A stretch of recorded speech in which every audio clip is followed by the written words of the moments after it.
This is the city of Lachish, one of the most important ancient cities in Judea, and this is a place where one of the most fierce battles in the history of this land takes place.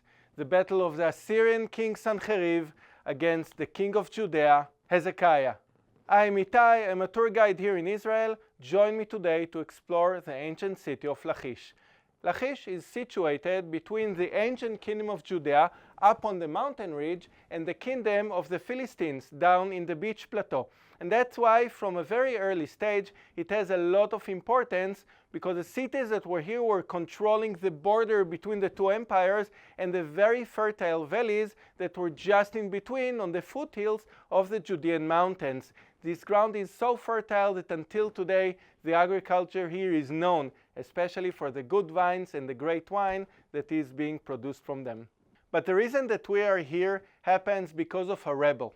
A rebel that starts King Hezekiah against the king of the ruling empire of the entire region, the Assyrian Empire, led by Sennacherib. After the king of Assyria dies, Sargon II, a group of kings decide to rebel against them.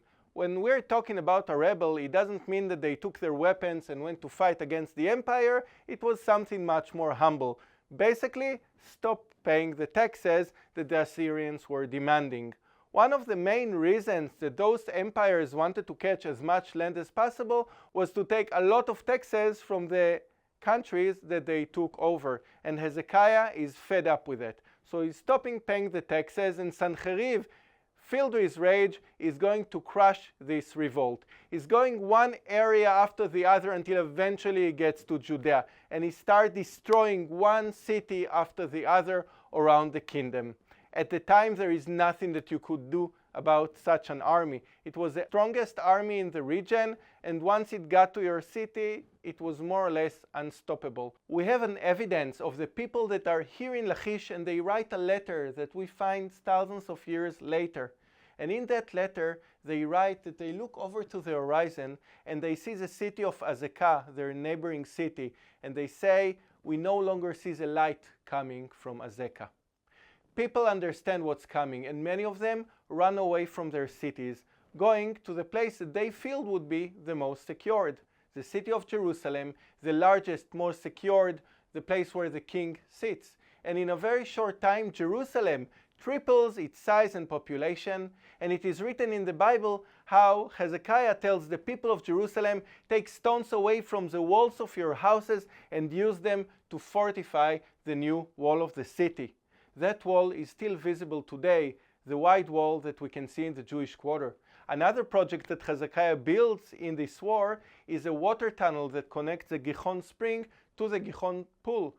An amazing water system that was excavated 2,700 years ago, and water flows through it until today. Another site that you should visit when you come here. The army of Sennacherib arrives to Lachish, puts a siege around it, builds siege towers that are being pushed up on a ramp that we still can see until today, and that battle tower starts ramming through the wall of the city until eventually the city falls.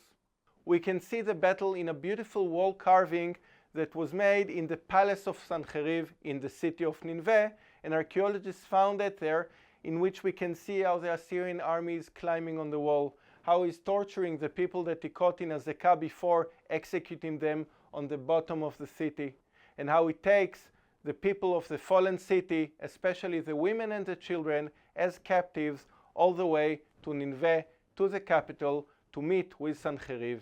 After Lachish falls, Sennacherib takes his enormous army and marching up to Jerusalem. He puts a siege around the city, and as far as everyone understands, it's only a matter of time until the city falls. And then the unbelievable happens, and one sunny morning Sennacherib decides to pack his army and take it back home. We have a scripture that Sennacherib left behind, how he describes how he managed to capture Jerusalem like a bird is caught within its cage. But he never marched into the city, he never broke through the walls. So why didn't he do it? He was already there. We have two explanations. One is a biblical explanation and the Jewish tradition that tells us that a miracle happened and all of Sennacherib's soldiers got ill overnight. A later tradition also tells about how mice came during the night and ate all the strings of the archers. Another possible explanation is that in those days, to hold a siege around the city cost a lot of money, and it was a huge undertaking.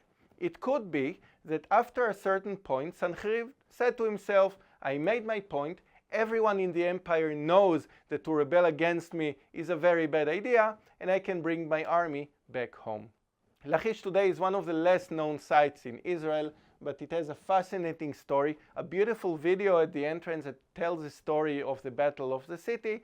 And if you're ever in Israel, especially in the winter, when everything is green and blossoming around here in the lower Judean hills, it's well recommended to come and visit. I'm Itai, I'm a tour guide here in Israel. Do like, comment, and subscribe for more videos from the Holy Land, and I'll see you in the next video. Have a beautiful day.